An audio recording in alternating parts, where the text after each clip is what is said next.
Britain almost gave away the Gambia. Yes, the country we know today nearly became part of French territory.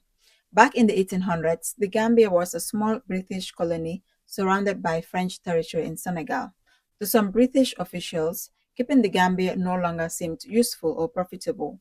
Trade was declining, the colony was expensive to administer, and many officials in London saw it as more trouble than value. Then came a shocking idea. In 1866, France suggested that Britain hand over the Gambia in exchange for territorial concessions elsewhere in West Africa. After years of discussion, Britain actually agreed in principle in 1870, but there was a problem. Nobody had asked the people living here. When rumors spread through Batos, now Banjul, fear and anger exploded. Liberated African leaders and local residents refused to stay silent. Men such as J.D. Richards, S.J. Forster, and W.C. Walcott helped organize resistance. Petitions were written and sent to Britain protesting the proposed transfer. People argued that they were not property to be exchanged between European powers.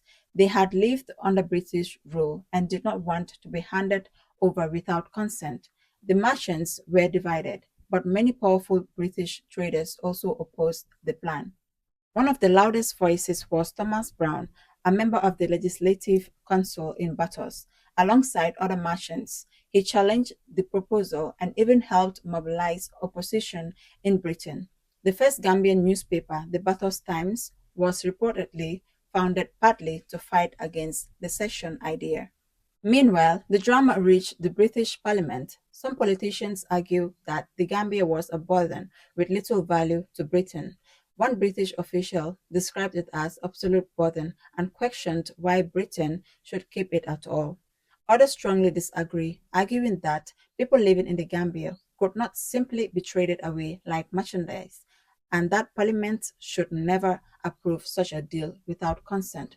And this was not just a rumor.